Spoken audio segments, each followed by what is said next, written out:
Hai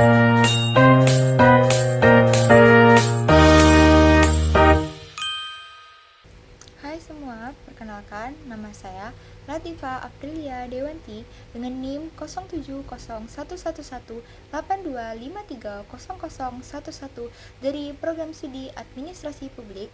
Pada kesempatan kali ini, saya akan mempresentasikan materi pada mata kuliah Teori Administrasi Publik yang diampu oleh Ibu Dian Anggraini, SIP, MSI. Adapun materi yang akan saya bahas pada presentasi kali ini adalah mengenai paradigma administrasi negara dan bagaimana konsep tersebut berkembang dalam kajian ilmu administrasi publik. Yang pertama, sebelum membahas lebih jauh mengenai paradigma administrasi negara, kita harus memahami terlebih dahulu apa itu administrasi publik. Administrasi publik adalah suatu ilmu yang mempelajari bagaimana pemerintahan mengelola berbagai kebijakan, organisasi, serta sumber daya yang dimiliki negara untuk memberikan pelayanan kepada masyarakat. Dalam praktiknya, administrasi publik mencakup berbagai aktivitas seperti perumusan kebijakan publik, pengelolaan organisasi, serta pemerintahan, pengaturan birokrasi, serta pelaksanaan program-program pembangunan yang bertujuan untuk meningkatkan kesejahteraan masyarakat. Tujuan utama dari administrasi publik adalah menciptakan tata kelola pemerintahan yang efektif, efisien, transparan, dan akuntabel, sehingga pemerintahan mampu menjelaskan fungsinya dengan baik serta mampu memenuhi kebutuhan masyarakat secara optimal. Seiring dengan perkembangan zaman, cara pandang ahli terhadap administrasi negara juga mengalami perubahan.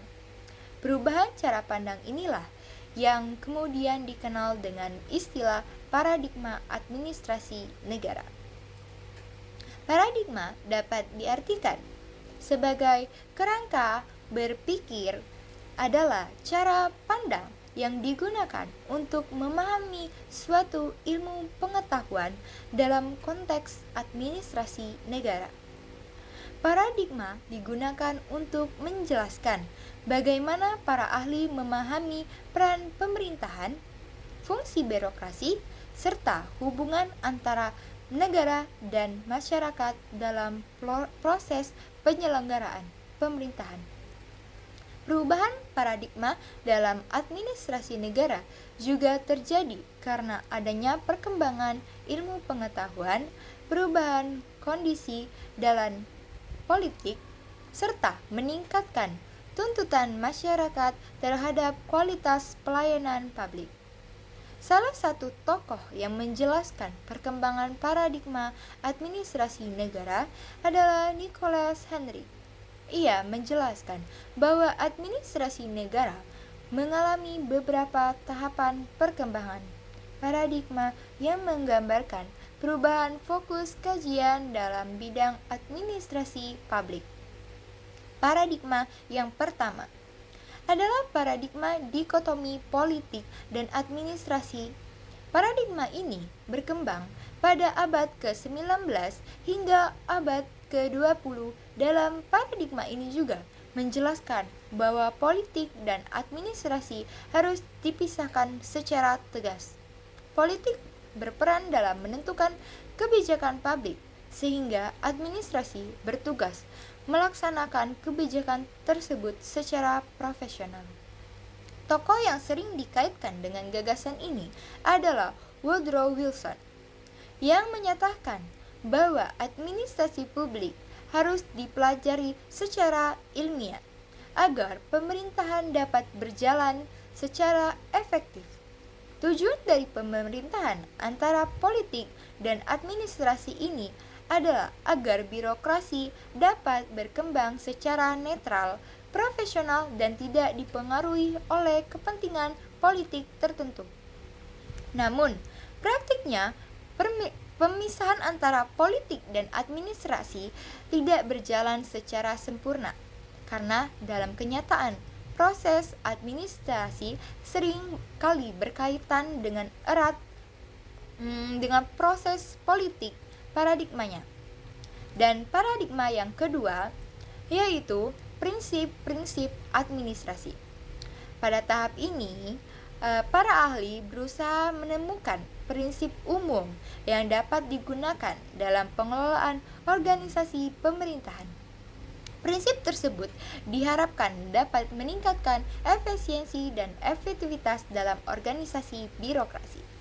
Salah satu tokoh yang berpengaruh dalam paradigma ini adalah Henry Fayol, yang mengemukakan berbagai prinsip manajemen seperti pembagian kerja, disiplin, kesatuan pemerintahan, serta koordinasi dalam organisasi. Prinsip-prinsip tersebut kemudian banyak diterapkan dalam berbagai pemerintahan untuk menciptakan birokrasi yang lebih teratur dan sistematis. Selain itu juga terdapat pula konsep postcard yang diperkenalkan oleh Luther Gould. Konsep ini menjelaskan fungsi-fungsi utama dalam administrasi publik, yaitu planning atau perencanaan, organizing atau berorganisasian, staffing atau penyusunan pegawai, directing atau pengarahan, coordinating atau koordinasi, reporting atau pelaporan, serta budgeting atau pelanggaran. Paradigma yang ketiga adalah paradigma administrasi publik sebagai ilmu politik. Pada tahap ini, administrasi mulai dipandang sebagai ilmu politik karena berkaitan erat dengan proses pembukaan kebijakan publik dan penggunaan kekuasaan dalam pemerintahan.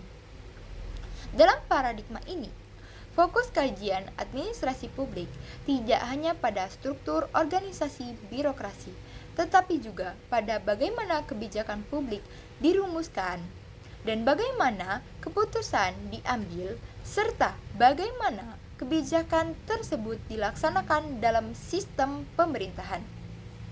Paradigma ini juga menunjukkan bahwa administrasi publik tidak sepenuhnya dipisahkan dalam proses politik, karena kebijakan pemerintahan selalu dipengaruhi oleh dinamika politik yang terjadi di masyarakat. Selanjutnya, paradigma yang keempat, paradigma administrasi publik sebagai ilmu administrasi. Dalam paradigma ini juga administrasi publik mulai berkembang menggunakan pendekatan dari berbagai disiplin ilmu selain seperti ilmu manajemen, sosiologi, dan psikologi organisasi. Pendekatan ini bertujuan untuk meningkatkan efisiensi dan efektivitas dalam pengelolaan organisasi pemerintahan.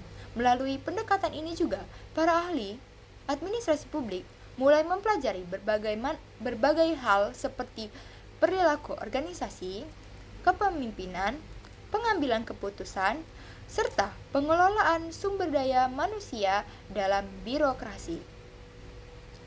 Dengan adanya pendekatan ini, organisasi pemerintahan juga diharapkan mampu bekerja secara lebih profesional dan mampu memberikan pelayanan publik yang lebih baik kepada masyarakat. Seiring berkembangnya zaman, munculnya pula paradigma yang lebih modern, yaitu New Public Management. Paradigma ini menekankan pentingnya penerapan prinsip-prinsip manajemen sektor swasta dalam organisasi pemerintahan. Melalui pendekatan ini juga, pemerintahan diharapkan dapat meningkatkan efisiensi kerja, memperbaiki sistem manajemen organisasi, serta lebih berorientasi pada hasil dan kinerja. Selanjutnya, ada New Public Management, mendorong adanya inovasi dalam pelayanan publik agar masyarakat dapat memperoleh pelayanan yang lebih cepat, mudah, dan transparansi, serta berkualitas. Memahami memahami berbagai paradigma administrasi negara, kita dapat melihat bagaimana sistem pemerintahan berkembang, serta dari waktu ke waktu bagaimana pemerintahan ini berusaha meningkatkan kualitas pelayanan publik bagi masyarakat. Demikian penjelasan yang dapat saya sampaikan mengenai paradigma administrasi negara dalam perspektif administrasi publik. Semoga materi yang saya sampaikan ini dapat menambah wawasan kita untuk mengenai perkembangan administrasi pemerintahan dan pentingnya peran pemerintahan bagi administrasi publik. Sekian, mohon maaf bila ada salah kata. Kepada Allah saya mohon ampun.